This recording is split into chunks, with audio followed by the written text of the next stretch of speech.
움직이지 못하다라고 하는 것입니다.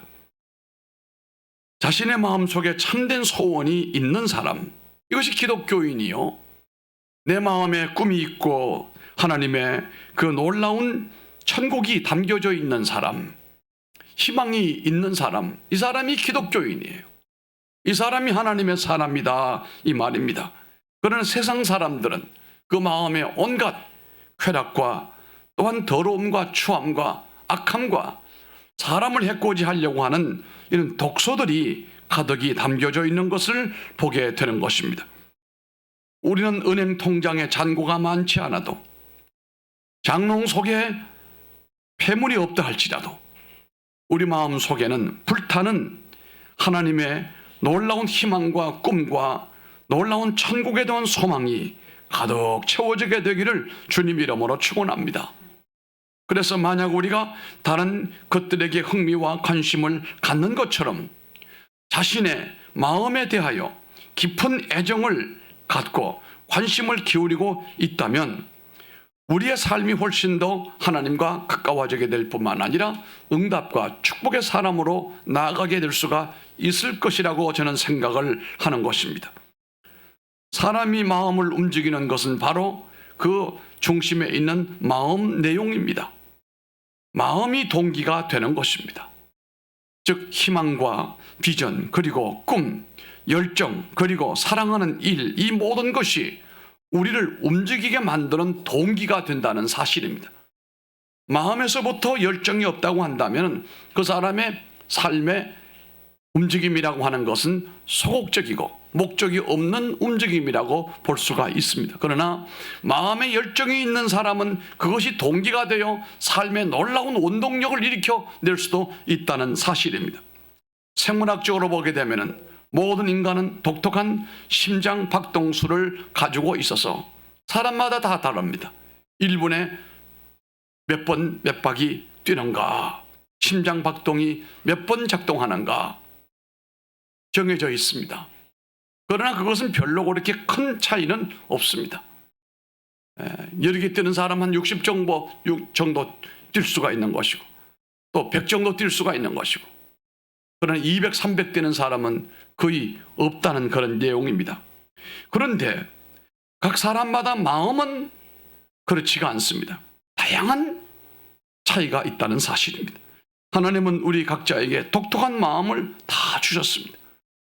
하나님께서 주신 그 마음은 내가 가야 할 길과 해야 할 일들을 결정짓기도 하는 것이며, 그 마음으로 살아야 자신을 가장 아름답게 꾸미고 그리고 목적으로 하나님 앞에 영광을 돌릴 수가 있는 것이거든요. 마음에 없는 행위를 하는 사람이나 그 마음이 열정으로 움직여지지 않는 그 모든 것은 그 행동이 별로 의미가 없다는 사실이에요. 하나님이 우리 마음에 주신 그 열정으로 움직이는 사람, 그 목적으로 향하여 끊임없이 나가는 사람, 이런 사람들이 마침내 성취자가 될 수가 있다는 사실입니다. 그래서 우리는 내 마음에 있는 그대로 살아가는 그것이 결국 나를 그렇게 만들어내는 길이 된다는 사실입니다. 성경은 마음이 3가지 결정을 짓는다고 우리에게 가르쳐주고 있습니다. 오늘 우리가 욥기를 보았는데 하나님은 욥을 볼 때에 8절에 말씀했습니다. 그와 같이 온전하고 정직하여 하나님을 경외하며 악에서 떠난 사람은 세상에 없다. 욥이 최고다. 이 욥이야말로 그 마음이 하나님 앞에 온전히 구별되어 있을 뿐만 아니라 어느 누구와 비교해도 부족함이 없을 정도로, 하나님이 보실 정도로, 하나님 보시는 차원에서 오케이라고 했으니 사단이 아무리 욥을 흔들고 욥을 아무리 고통으로 몰아넣어도 욥의 이 마음은 움직여지지가 않았습니다. 욥에게 있는 변치 않는 이 마음이 결국은 그가 삶의 갑절에 복을 받게끔 했다는 사실이에요.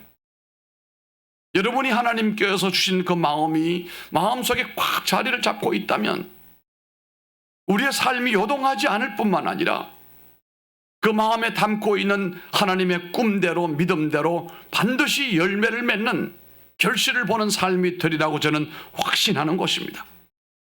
성경에 세 가지 마음이 세 가지를 결정짓는다라고 하는데, 첫째는 마음은 말을 결정하게 되는 것입니다. 마음에서 나오는 샘물 같은 것이 말이거든요. 마태복음 12장 34절에 마음에 가득한 것을 입으로 말함이라 라고 말했습니다. 마음에 없는데 말하는 건 거의 없어요. 마음에도 없는 말 하지 말라고 가끔 얘기는 하지만 그건 거짓말이고, 평소에 말하는 것을 보면 그것은 마음이라고 하는 저수지에서부터 흘러나오는 것이 말이에요. 하나님을 향한 말이든지 사람을 향하여 하는 말이든지 그 말을 자세히 들어보게 되면 벌써 그 마음이 무언가가 문제가 심각한 것을 알 수가 있는 거예요. 온유하고 따뜻하며 배려하며 의심치 않고 상대를 수용하고 이해하고 품어주는 그런 말 속에는 그 사람 마음이 그러한 거예요.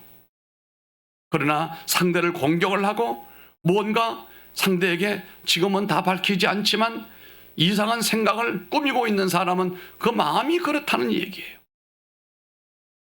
그 마음을 바꾸지 않는다면 그 말의 내용이 달라지지 않아요. 사람은요, 말하는 대로 되고 기도하는 대로 됩니다. 고개 들으세요. 고개를 크게 들으세요. 예. 여러분 마스크까지 쓰고 계시는 모습이 얼마나 이상한지 아시죠? 거기다 고개 숙이면 더 이상해.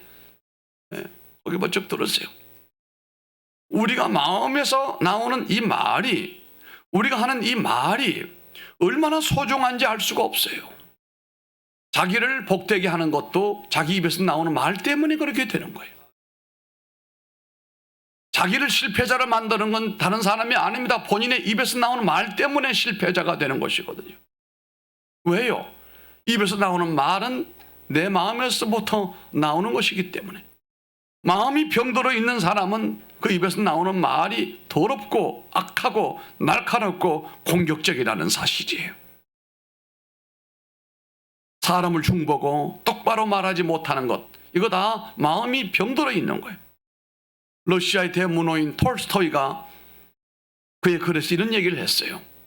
자기 집에 두 하인을 데리고 있는데 이 하인 둘이 하나는 뚱뚱하고 하나는 홀쭉하다. 그래 둘이 만나면 싸운다는 얘기.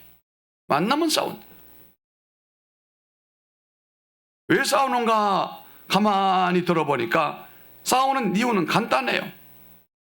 홀쭉한 종은 뚱뚱한 종을 향하여 곰 같다는, 곰이다. 곰. 어찌 뚱뚱하냐 그렇게. 뚱뚱한 종은 홀쭉한 종을 보고 뭐라고 하냐면 넌 원숭이 같다. 원숭이. 곰 같다고 하니까 이 곰이 또 싫어하고, 원숭이 같다고 하니까 원숭이는 이게 싫어가지고 맨날 싸우는 거예요. 그래서 톨스토이가 둘을 불렀습니다. 그리고 이렇게 말을 했습니다.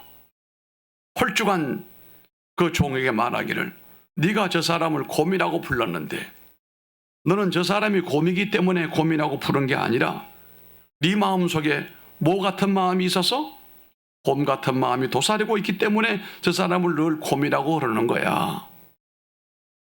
그리고 곰이란 별명을 가진 뚱뚱한 종에게 이렇게 말했습니다. 내가 저 사람을 원숭이라고 불렀지, 저 사람이 원숭이이기 때문에 원숭이라고 부른 게 아니고 네 마음속에 교활한 원숭이 같은 마음이 있기 때문에 저 사람을 날마다 원숭이라고 하는 거야. 그랬더니 두 사람이 부끄러워하며 그 뒤부터는 절대로 상대방을 헐뜯고 싸우지를 않았다는 사실입니다. 어쨌든 마음은 말을 결정하게 하는 것입니다. 두 번째는 이 마음은 감정을 결정하게 하는 것입니다. 이모션, 감정. 히브리 4장 11절에 보니까 하나님의 말씀은 마음의 생각과 뜻을 감찰하신다 말씀을 했습니다. 사랑하며 살 것인가, 미워하며 살 것인가. 이것도 마음의 감정에서부터 나오는 내용이에요. 내가 기쁨으로 살 건가, 우울하게 살 건가. 이것도 따지고 보면은 마음은 감정을 결정하는 것과 연관이 있다는 사실이에요. 셋째는 마음의 행동을 결정합니다. 마음은 마음의 행동을 결정합니다. 잠언 4장 23절에 무릇 지킬 만한 것보다 더욱 내 마음을 지키라. 생명의 근원이 이에서 남이니라. 아멘. 우리가 하나님으로부터 영적 능력을 얻는 일이 매우 중요하지요. 그러나 그 능력을 활용하는 일은 더욱 중요한데, 두 사람이 똑같은 은사를 받아도 마음의 상태에 따라 다른 방향으로 사용할 수가 있어요. 아무리 좋은 은사와 재능을 소유하고 있어도 마음이 움직여지지 않거나 마음이 부정적인 방향으로 움직이거나 잘못된 방향으로 움직여지게 되면 그 영향은 큰 차이를 가져오게 되는 것이거든요. 우리가 믿음으로 살면서 이 마음을 하나님의 은혜로 거듭나게 할 뿐만 아니라 하나님의 말씀으로 잘 밭을 갈아서 옥토와 같은 마음을 갖지 아니하게 되면 이 마음은 가시 같은 마음이 되어지게 되고 돌짝 같은 마음이 되어서 나도 삶이 힘들고 어렵지만 내 자녀들과 주변 사람들에게 고통을 안겨줄 수밖에 없는 거예요. 우리 모두의 마음에는 하나님께서 특별히 나에게 주신 그 귀한 소망이 회복되기를 바라며 이것이 여러분에게 가득하기를 바랍니다. 그래야 여러분의 삶이 바뀌어져요. 그 마음을 갈지 않고 그 마음에 가라지를 그대로 두고 돌을 그대로 두고 가시를 그대로 두게 되면, 완악한 마음을 그대로 두게 되면 그는 불행해지게 되는 거예요. 그만 불행해지게 되는 게 아니요, 자녀들이 불행해지게 돼, 다음 세대가 불행해지게 되는 거예요. 주님은 우리에게 사랑하며 살라고 하잖아요. 베풀며 나눠주며 살라고 하잖아요. 이게 마나스가 아니에요. 우리 교회도 보면은 늘 베풀고 나눠준 사람이 있는가 하면 이것을 받는 것을 좋아하는 사람도 있어요. 그런데 받는 것은 좋을는지 몰라도 장기적으로 보게 되면 자살골이요. 자살골이요. 장기적으로 보면은 베풀고 나누어주고 사랑하는 사람이 승리하는 사람이고 이기는 사람이고 이게 부유한 사람이 된다는 사실이에요. 마음의 아름다운 소망을 따라 우리가 사시기를 바랍니다. 여러분의 마음에 있는 바 아름다운 소망을 가지고 살아가기를 바랍니다. 하나님은 우리에게 이런 마음을 주시고 우리 마음의 소원을 이루며 살아가기를 원하시거든요. 골로새 3장 23절에 말씀하기를 무슨 일을 하든지 마음을 다하여 주께 하듯 하고 라고 말씀했습니다. 하나님이 주신 마음으로 우리가 열심히 살아갈 때 거기에는 뚜렷한 특징들이 나타나게 되어요. 첫째는 의욕이 생기게 되는 것입니다. 하나님이 주신 마음으로 살고 주신 일을 하는 사람은 상당히 삶의 내용이 의욕적이에요. 그럭저럭 하는 사람이 없어요. 뭔가 그 목적에 이끌려 지남철의 쇠붙이가 끌려가는 것처럼 본인의 삶이 그렇게 살아간다는 겁니다. 그 일을 즐거워한다는 거죠. 소중히 여긴다는 것이죠. 누구의 감독이나 강요가 필요하지 않아요. 내가 내 내면에서부터 나오는 자연적인 의욕이 나를 움직이고 나로 하여금 도전하게 만들어주는 거예요. 여기에 보상도 또 박수도 사람들의 주목이, 사람들의 박수나 사람들의 주목이 필요하지 않아요. 아무도 내게 관심 안 기울여줘도 나는 관계없어요. 나는 그 일을 사랑하기 때문에 그 일을 위해서 늘 의욕이 넘치는 거예요. 전도서 2장 10절의 말씀을 보면은 나의 모든 수고를 내 마음이 기뻐하였습니다 라고 말씀하잖아요. 수고하는데 뭔 기쁨이 넘쳐요. 여러분은 지금 하시는 일에 기쁨이 있습니까? 하고 있는 일에 기쁨이 없다면 그것은 마음의 문제이며 영적인 문제이며 그 사람은 그 일이 그에게 적합한 일이 아니에요. 하나님은 여러분이 인생을 맞이 못해서 사는 것처럼 살아가는 것을 절대로 원하지 않습니다. 뭔가 의욕을 가지고 소망을 가지고 즐거움 가운데 여러분 스스로 여러분의 삶을 도전하며 날마다 기쁨으로 단언박질하기를 주님께서 원하시는 것입니다. 그러므로 여러분의 삶을 억지로 살면 안 됩니다. 그럭저럭 살면 안 됩니다. 봉급받는 기쁨으로 살아가도 안 된다는 이 말이에요. 우리가 가끔 해외를 나갈 때 보면은 거기다가 신고서를 작성을 하는데 거기 보면은 단어가 나와요. 당신 직업이 뭐냐? 여러분 직업은 영어 단어로 보면 크게 세 가지로 구분을 해요. 영어 단어로 보면 첫째가 여러분 잘 아는 job이에요. 이 job이라고 하는 것은 내가 먹고 살기 위해 일하는 걸 얘기하는 겁니다. 생사가 달린 문제예요. 내가 이 일을 해야만 내가 봉급받고 내가 살아간다. 이게 job이라고 하는 거예요. 두 번째 worker라고 하는 말이 있는데요. 이 worker는 노동을 얘기하는 거예요. 내가 노동한다. 그러나 세 번째 단어가 중요해요. 세 번째 단계는 occupation이라고 하는 단어를 쓰는데, 이 occupation이라는 단어는 천직이라는 말이에요. 천직. 소명을 따라서 내가 일하는 일이다 이거예요. 천직이다. 이거 다른 사람이 할 수 있는 문제가 아니고 내가 할 수 있는 일이고, 내가 잘하는 일이고, 내게 주어진 일이다. 내가 일을 하지 아니하게 되면 안 된다. 마치 공원을 쓸고 있는, 가을에 낙엽이 떨어지는 가운데 공원을 쓸고 있는 청소부에게 신사가 벤치에 앉아서 말했어요. 당신 쓸면 뭐 하나? 또 떨어지고 또 떨어지는데 뭐하러 쓰느냐? 그때 청소부가 이런 말을 합니다.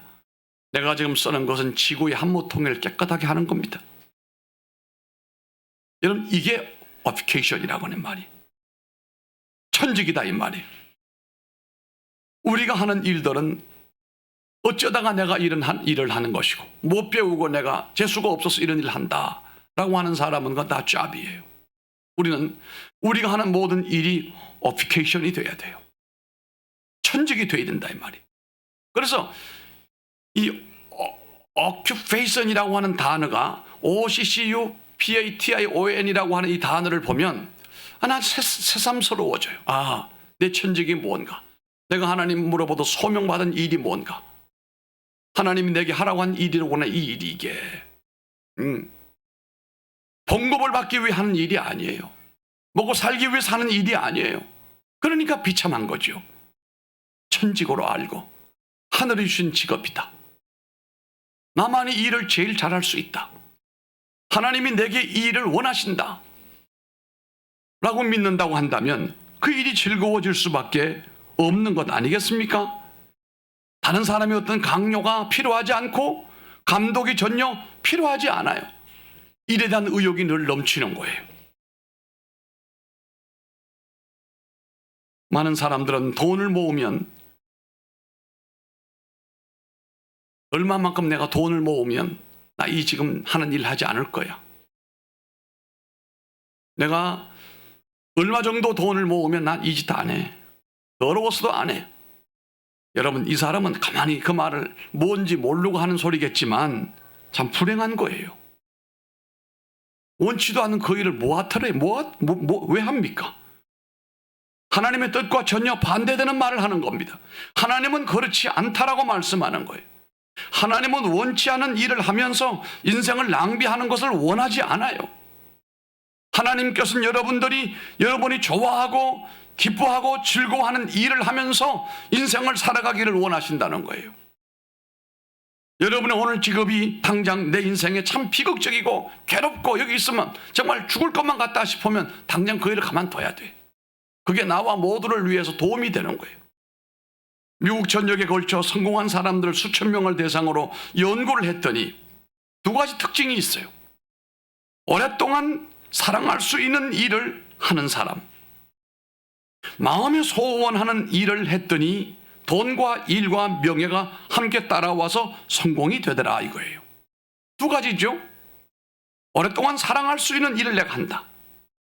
마음에 소원되는 일을 했더니 돈도 따라오고 명예도 따라오고 결국은 성공자가 됐더라 이 말이에요. 우리는 하나님 그 마음의 아름다운 소원을 따라 살아가면 내 마음의 의욕이 샘솟는 거예요. 뿐만 아니라 일이 효과적으로 이루어지게 되어요. 하나님이 내 마음에 주신 일을 즐거움으로 수행하는 동안에 나는 계속해서 성장하는 거예요. 내가 일만 당하고 혹사당하는 게 아니에요. 내가 자라난다 이 말씀이. 저는 이 단어를 참 좋아합니다. growth, 성장한다, 자라난다.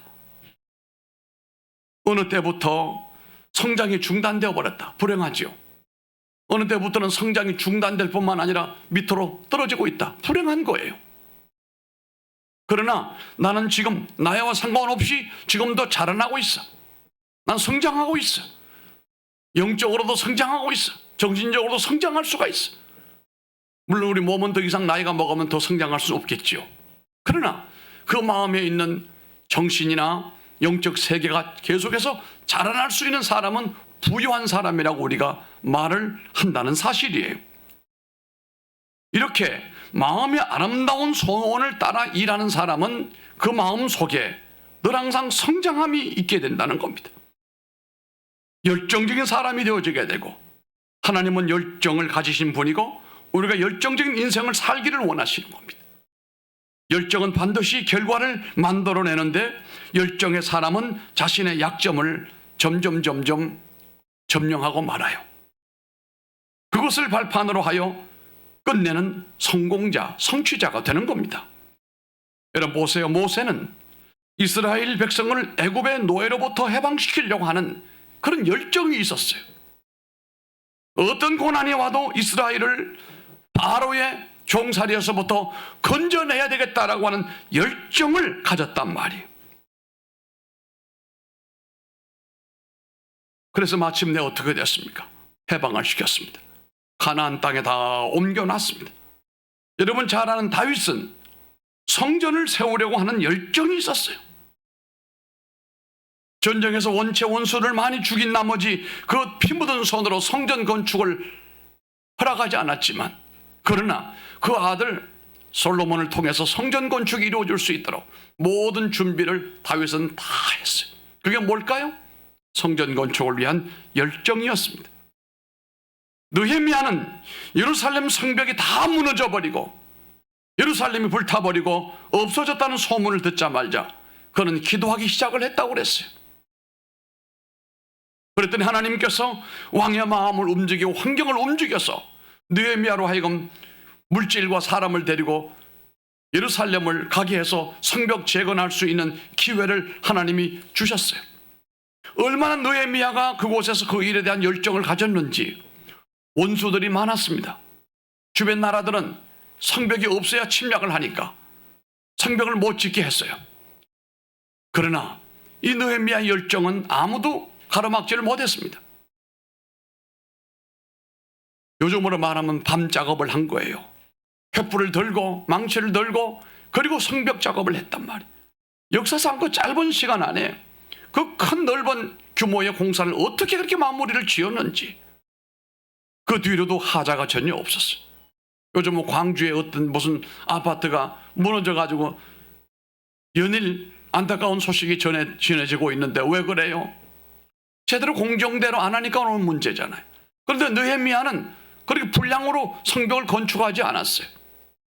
정확한 공정에 따라서 짧은 시간 안에 예루살렘 성벽 재건 사업을 마무리했는데, 그것이 바로 따라합시다. 하나님의 열정. 하나님의 열정의 사람. 여러분 기도하는 사람은, 기도하는 사람은 하나님의 열정이 있는 사람이에요. 믿음으로 사는 사람은 하나님의 열정이 있는 사람이에요. 사도 바울을 보시길 바랍니다. 사도 바울은 복음을 전하려고 하는 열정이 그 누구도 잠재우지 못했어요. 그래서 그는 가는 곳마다 교회를 세우고 수많은 영혼들을 주님께로 인도해냈던 것도 복음에 대한 열정이었단 말씀이에요. 하나님 앞에 훌륭히 감당을 하고 칭찬을 받았지요. 참으로 안타까운 일은 하나님의 자녀들 중에서도 과거의 상처와 두려움과 나약함 때문에 하나님이 주신 그 귀한 열정과 꿈과 갈망을 사장시키고 있는 사람들이 교회 안에 앉아 있다는 이 말이에요. 그래서 상대방이 나보다 좀 잘 되면 마음에 불평이 생기고, 마음이 뭐 좀 들지 않으면 얼마나 사람이 까탈스러워지게 되는지, 배려하는 마음도 사랑하는 마음도 품는 마음도 없고 점점 이상한 괴물로 변화되어지는 것도 여러분 우리들의 모습이에요. 사람에게 가장 슬픈 일은 무엇입니까? 주님이 주신 마음과 열정을 잃어버린 겁니다. 돈을 잃어버린 것이 아닙니다. 사업 실패한 것 아닙니다. 대학에 못 들어가는 것도 아니고 취업에 실패한 것도 아닙니다. 하나님 주신 그 열정을 잃어버리고 살아가는 그 사람을 얘기하는 겁니다. 절정에 이르는 연기라고 하는 베스트셀러를 지었던 찰스 가필드라는 사람이 올림픽에 참여하는 선수와 우주비행사의 공통점에 대하여 이렇게 얘기를 했습니다. 올림픽에 나가는 선수나 우주비행사는 강한 열정을 가지고 있더라. 마음에 강한 소원이 있더라고 그랬어요. 우리는 자신에 대한 열정보다 하나님을 위한 선한 열정의 사람이 되기를 주님 이름으로 축원합니다. 하나님을 향한 열정이 뜨거워야 돼요. 그래야 우리의 삶의 모든 열정이 뜨거워지게 되는 겁니다. 저수지가 물이 말랐는데 내 논밭에 물이 들어갑니까? 못 들어갑니다. 하나님에 대한 열정이 뜨거워야 돼요. 스코틀랜드에 보너라고 하는 목사님이 계셨는데 이분 책을 보면 나 깜짝 놀란 게 있어요. 이 보너라고 하는 사람은 정말 열정의 사람이었어요. 그런데 꿈을 꿨는데 천사가 나타났어요. 천사가 나타나서 뭐라고 했는 거 아니? 보너 목사는 열정이 100건이나 된다. 100건. 100건. 100건은 몇 킬로예요? 한 건이 몇 킬로예요? 100건은 몇 킬로예요? 응? 권사님들 얘기해봐요. 100건 60킬로? 확실해요? 이 전 세계로 방송에 나가는 거니까 확실하게 얘기를 하셔야 돼요. 난 킬로를 잘 모르겠어요. 100건이면 60킬로, 30킬로? 네? 60킬로? 그냥 그렇다 치자. 네. 정확한 건 잘 모르겠지만 비슷하다. 60킬로. 그럼 적은 거 아니죠. 보너 목사에게 천사가 말하기를 너는 보너 목사는 열정이 100건이다. 이렇게 말을 했어요. 그런데 보너 목사 100건이면 이게 굉장히 무거운 건데, 이야, 내가 정말 이렇게 열정이 100건이나 된다니까 우쭐했어요. 그런데 그 다음에 천사가 말하기를 100건 가운데 열정이 100건은 있긴 한데 100건의 열정을 내가 분석을 해보니 좀 실망스럽다고 그랬어요. 귀를 기울여 봤더니 뭐라고 말하는 거 아니? 천사가 열정을 분석을 해보더니 첫째, 이기심 때문에 나타난 열정이 14건, 파당적인 열정이 15건, 명예 때문에 나타난 열정이 22건, 사람을 사랑하는 열정이 33건, 오직 하나님을 사랑하는 열정은 26건밖에 없다 그랬어요. 그래서 이 보너 목사님이 깜짝 정신을 차려 깨보았어요. 아니 내가 하나님을 향하여 열정을 지니고 산다라고 믿었는데 이것저것 다 빼버리니까 진실로 하나님을 대한 열정은 26건밖에 안 된다니 이게 뭔 목사가 되냐? 이 목사가 되냐? 부끄러워서 그가 그 자리에서 회개를 하고 하나님에 대한 진솔된 열정을 회복하기를 간절히 원했고 그가 마침내 존경받는 목회자가 되었다는 사실이에요. 뿐만 아니라 우리는 이 의욕이 넘쳐나는 것도 아름다운 일이지만 더불어서 앞에서 말씀드린 효과적인 열매도 나타나게 되고 세 번째는 탁월함이 나타나게 되는 겁니다. 마음의 열정은 탁월함으로 이어지게 된다는 겁니다. 하나님이 주신 마음으로 살고 자신이 열정으로 임하게 되면 그 일이 탁월하게 될 수밖에 없습니다.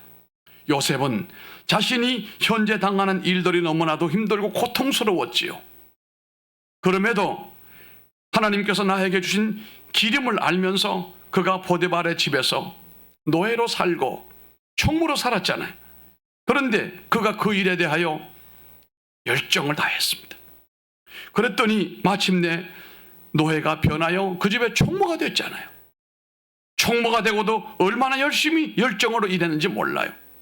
그런데 문제는 보디발의 아내가 꼬리를 치면서 유혹하는 바람에 그것을 뿌리친 죄로 감옥에 들어갔잖아요. 감옥에 들어갔어도 그냥 가만히 죽치고 있었던 사람이 아니에요. 수많은 사람들이 찾아와서 이 요셉에게 질문, 상담을 하고 있는 모습을 우리가 보았습니다. 인생을 상담하는 모습들이 보였어요. 술 맡은 관원장도 왔고 떡 맡은 관원장도 왔다는 사실 아니겠습니까? 그런데 그가 약관 서른이 되었을 때에 애굽의 총리가 되는 것도 열정이 죽지 않았기 때문이에요. 아멘 좀 하세요. 나이와 상관없이 열정이 있다고 한다면 그는 무엇이 될지 아무도 몰라요. 그러나 일찍부터 열정 없어버리고 마음의 열정이 없어버리고 그냥 현실이 안 좋아해 사는 사람은 지금보다 더 좋아질 가능성은 거의 아마 없을 것입니다.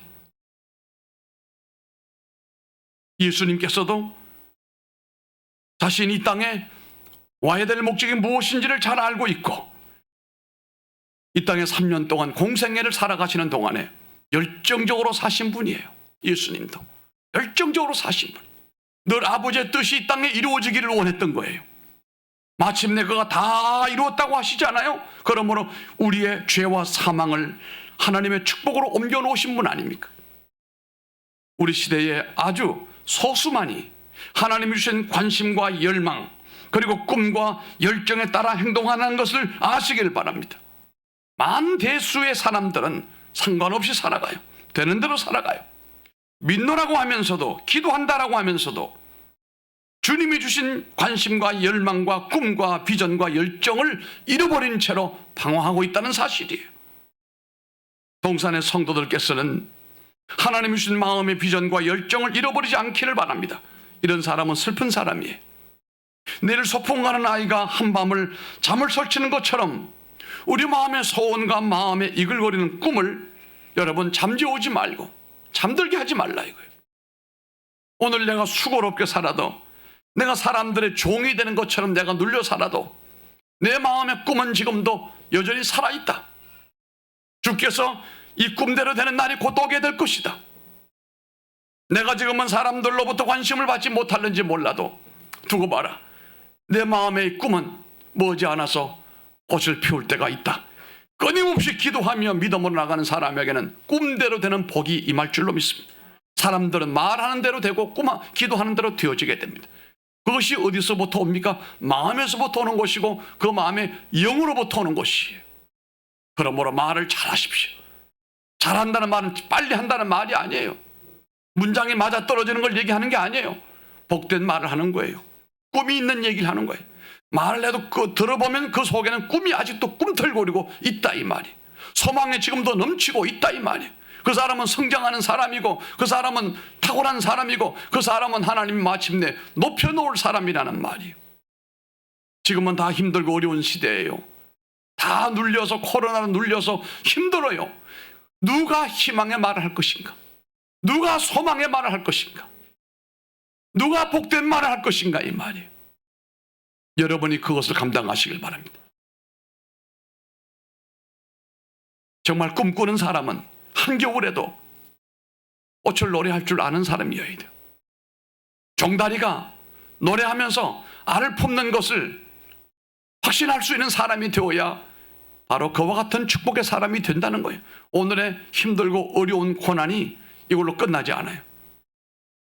마음에 소원이 있는 사람은 그 마음의 소원대로 하나님이 소원의 폭으로 분명히 이끌어 주신다는 사실이.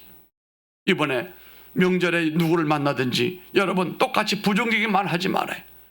누구 흉보는 말 하지 말고 누구 잘 됐다고 그러면 인상부터 이상해져 가지고 사촌이 뭐 잘 됐다고 한다면 그냥 배가 아프다고 그러고 그거보다는 여러분들이 앞장서서 분위기를 만드세요. 곧 좋아지게 된다. 하나님께로 돌아오면 주께서 축복해 주신다. 정치도 달라지고 경제도 달라지고 좋은 날이 올 것이다. 여러분이 그 말을 한다면 여러분이 선지자요. 여러분들이 하나님이 다스리는 사람들이다 이 말씀입니다. 기도하겠습니다. 존귀하신 아버지 하나님, 은혜와 사랑을 진심으로 감사드립니다. 우리 마음에 꿈을 주시고 우리 마음에 열정을 주신 하나님을 찬양합니다. 병든 마음은 이런 꿈도 열정도 없이 그 마음에서 악한 것만 도모하려고 하는 마음이 생기지만 구원받은 주의 성도들에게는 이 마음에 온갖 귀한 보물이 쌓여 있음을 우리가 믿습니다. 무엇보다도 저들의 마음 속에서부터 하나님 마음이 아름다운 소원을 따라 살아갈 수 있도록 도와주시기를 원합니다. 여기에 의욕이 넘쳐나게 되고 이 일에 효과가 넘쳐나게 되고 탁월함이 있게 될 줄로 믿습니다. 모두가 힘들고 어려운 시대를 살아가는 가운데 있을지라도 누가 희망의 얘기를 할 것이며 소망의 말을 할 것인지 주님은 기다리고 계신 줄로 믿습니다. 이번 명절에 누구를 만나든지 우리는 희망을 얘기하게 하시고 하나님 앞에서 꿈을 얘기하게 해주시옵시고 특히 여기 젊은 사람들에게 꿈을 접어버리지 말고 되는 대로 살아가는 삶을 일으켜 주시기를 원합니다.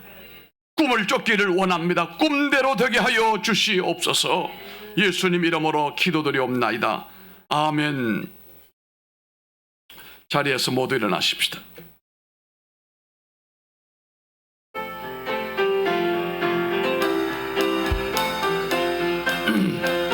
우리 박수하면서 주여 복을 구하나니 주여 복을 구하오니 편히 가게 하심 사람마다 주내로 이기도록 하시고 광야 같은 세상에서 항상 인도하소 주여 복된 말씀 주여 복된 말씀 듣고 무한 감사합니다. 구원받 열매 맺게 하시고 하나님이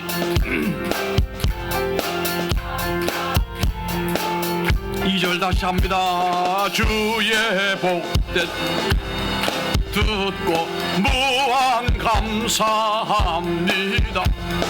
구원받은 주의 성도 열매 맺게 하시고 하나님이 우리 함께 항상 계시옵소서. 아멘. 내가 반드시 너에게 복주고 복주며 너를 번성케 하고 번성케 하리라. 예수 그리스도의 구속의 은혜와 하나님의 놀라운 사랑과 성령님의 감화 감동 인도 역사 충만하심이 오늘 이 귀한 말씀을 듣고 우리 마음이 하나님의 소망과 하나님의 꿈과 비전으로 가득 차 있는 보물 보자기가 되게 하시고 이 마음에서부터 우러나오는 말과 이 마음에서 우러나오는 행동이 너무도 아름답고 귀하고 탁월하여 주 앞에 영광 돌리고 성공자로 성취하게 되기를 원하시는 저희들 머리머리 위에 영원토록 함께 있을지어다. 아멘. 아멘. 하나님 축복하여 주시옵소서.